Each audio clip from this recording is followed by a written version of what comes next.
Baik, bismillahirrahmanirrahim. Kita lanjutkan di video yang kedua tentang fungsi yang mengembalikan nilai. Sekarang kita coba menulis fungsi ini di bawah mainnya ya. Berarti aturannya harus kita deklarasikan terlebih dahulu. Seperti biasa, di sini akan saya deklarasikan deklarasi fungsi. Oke, berarti di sini integer penjumlahan. Misalnya saya punya integer di sini nilai gitu ya. Nah, di sini tinggal saya kopikan atau saya cut deh. Saya cut biar nggak nulis lagi. Oke, sip. Nah, oke ya. Saya taruh di bawah fungsi utamanya. Di sini saya tulis dulu komentarnya fungsi penjumlahan. Saya enter. Harusnya nilainya sama gitu. Nilainya tidak ada pembedanya. Sehingga hasilnya juga adalah 6. Kita coba running dulu. Masukkan nilai. Di sini misalnya saya masukkan nilai 3. Hasilnya 6. Oke ya, paham ya? Paham ya, oke. Nggak masalah ya. Ketika kita menulisnya di bawah fungsi integer main, aturannya harus kita tulis deklarasi terlebih dahulu. Seperti prosedur, mirip sekali. Oke ya. Nah, Pak, bagaimana kalau misalnya kita kirim lebih dari satu nilai? Boleh, bisa saja gitu. Misalnya di sini kita kirim 2 nilai ya. 2 nilai di sini misalnya adalah integer nilai 2 misalnya ya, nilai keduanya. Nah, kemudian di sini juga pasti kita tambahkan ada input 1 ya. Input 1, input 2. Ada 2 nilai, input 1, input 2. Kemudian di sini juga berarti integer A, integer B, di mana kita akan menjumlahkan 2 inputan ini. Oke, gitu. Kita jalankan, kita stop dulu yang ini. Kita jalankan. Oke, ada nilai, berarti ada 2 nilai yang diinputkan ya. Nah, di sini nilai 1. Kita copy input 1. Kemudian di sini input 2. Oke, sip. Biar kelihatan bagus, kita enter di sini. Oke.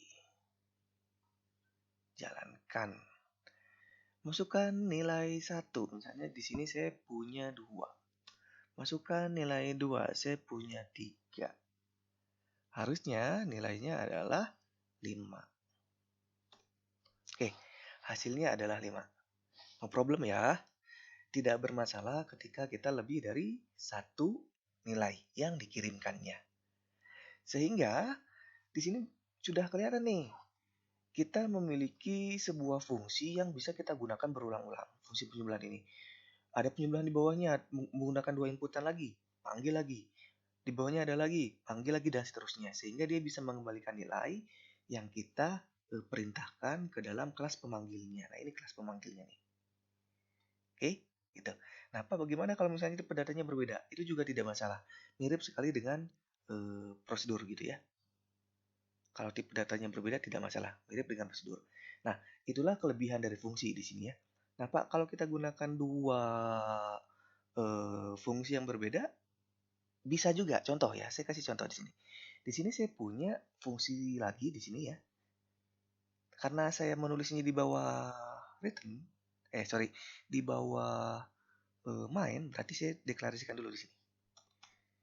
Oke, deklarasi fungsi ya, fungsi kedua nih. Ini sebut saja fungsi pertama. Fungsi keduanya, misalnya di sini saya perhitungan pengurangan. Pengurangan. Sip. Oke, di sini saya inputkan satu nilai saja. Itu misalnya nilai X gitu ya. asal aja saya ngambil nama, nggak masalah, yang penting mengerti ya. Nah, kemudian di sini ada pengurangan deklarasinya, berarti di bawahnya, di bawah fungsi utama ini saya bikin lagi sebuah fungsi baru, yaitu fungsi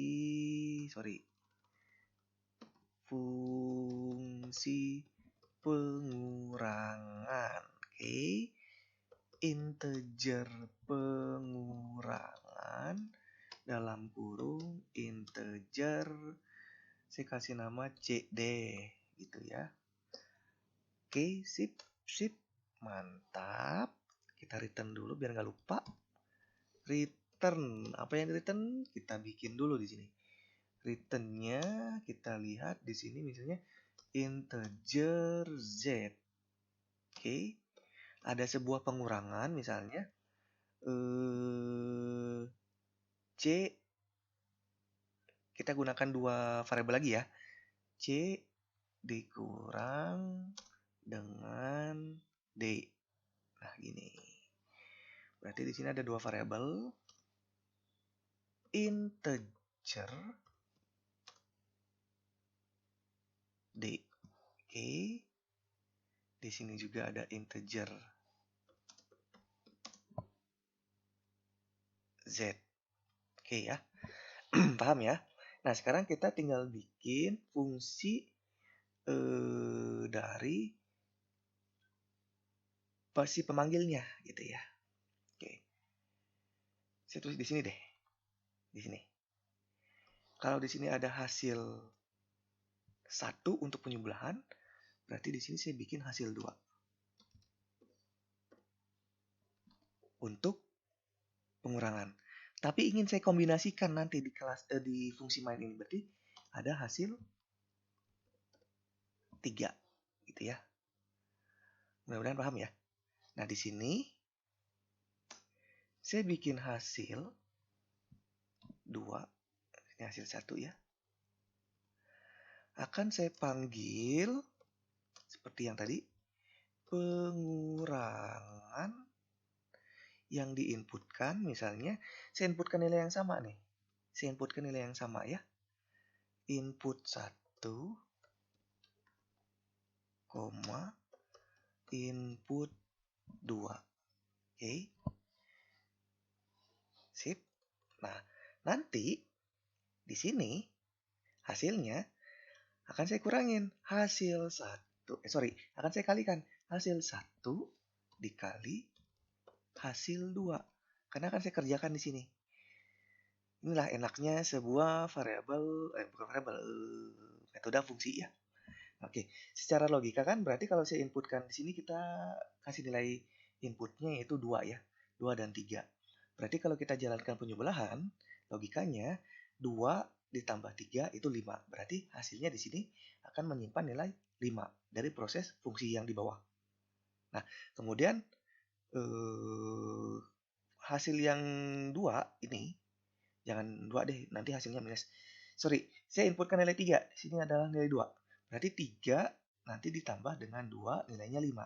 Nah, di sini yang pengurangan 3 dikurang 2, berarti nilainya 1. Ketika saya kalikan, 5 dikali 1 sama dengan 5. Kira-kira gitu ya. Nanti hasilnya gitu. Kita jalankan. Kurang titik koma. Kisip, jalankan lagi. Returnnya belum dikembalikan. Jalankan lagi. Akhirnya jalan juga. Di sini misalnya saya punya 3. Masukkan nilai kedua. Saya punya nilai 2. Hasilnya 5. Paham ya? Kita coba yang lain. Inputkan nilai 4. Nilai pertama. Masukkan nilai yang keduanya yaitu nilai 2. Oke, jalankan. 12. Oke, paham nggak ya? 12 ya? Kita cek. Kita cek manual saja. 12 yang diinputkan 4 dan 2 ya. 4 dan 2. Nah, nilai penjumlahan 4 dan 2. Di 4 dan 2 ini berarti 4 ditambah 2 itu 6. Ya. Berarti di sini disimpan nilai 6. variabel hasil. Kemudian yang pengurangannya 4 dikurang 2 di fungsi ini. 4 dikurang 2, 2 juga. Oke. Z-nya dikembalikan ke sini, berarti di sini 2. Kita punya nilai 4 dari hasil dan hasil 1 dan 2 dari hasil 2. Kita jalankan dan kita hitung di sini. Berarti hasil 1 dikali hasil 2. 4 dikali 2. Betul? Sorry, 6. Ya betul ya, 4 dikali 2. Harusnya 8. Oh ini 12 ya. Betul nggak? Oke, tapi kurang lebih begitu ya. Kurang lebih begitu ya. Untuk proses yang kita jalankan. Iya, betul ya, nilainya 6. Biar kelihatan gini aja deh. Biar kelihatan gini aja deh. Saya bikin begini nih. Saya bikin ini. Cout ya. Oke, bisa nggak ya kita tulis di sini? Cout. Kemudian fungsi hasil fungsi penjumlahan. Ini ya. Hasilnya adalah Y ya. Nih, gini. Nanti kita bikin enter di sini, end line. Oke ya. Nah, kemudian kita cetak lagi. Di sini cout fungsi pengurangan. Berarti yang kita cetak nanti Z. Save ya. Nanti biar kelihatan hasilnya berapa. Kita jalankan. Oke. Ini 4 kita masukkan. Di sini tadi berapa? 2 ya. Oke ya. Hasil fungsi penjumlahan itu 6. Hasil fungsi pengurangan itu 2. Sehingga hasil perkaliannya 6 dikali 2. Sedangkan 12. Oke ya. Paham ya? Mudah-mudahan paham. Insya Allah. Oke. Apa lagi ya? Fungsi ini. Nah, jadi fungsi ini, Pak, gimana kita menggunakan fungsi dan kapan kita menggunakan prosedur gitu. Nah, kemarin udah kita contohkan prosedur atau fungsi yang tidak mengembalikan nilai. Sebenarnya gini, nanti jangan bingung kalimat prosedur, kalimat fungsi, atau kalimat metode. Itu sebenarnya sama. Jadi terkadang fungsi itu dibagi menjadi 2 kriteria, yaitu fungsi yang mengembalikan nilai atau fungsi yang tidak mengembalikan nilai. Nah, fungsi yang tidak mengembalikan nilai ini biasanya disebut dengan prosedur. Ada juga yang bilang gini, metode. Metode juga sama aja. Metode yang mengembalikan nilai dan metode yang tidak mengembalikan nilai. Metode yang tidak mengembalikan nilai ini ya itu tadi fungsi prosedur tadi atau prosedur juga sama aja. Dalam penamaan jangan bingung gitu nanti, gitu ya. Nah, terus perbedaannya atau kapan saat kita menggunakannya, kalau prosedur atau fungsi yang tidak mengembalikan nilai, seperti yang kita contohkan kemarin-kemarin, itu selesai sampai di proses prosedur saja. Sehingga kita tampilkan prosesnya di dalam prosedur.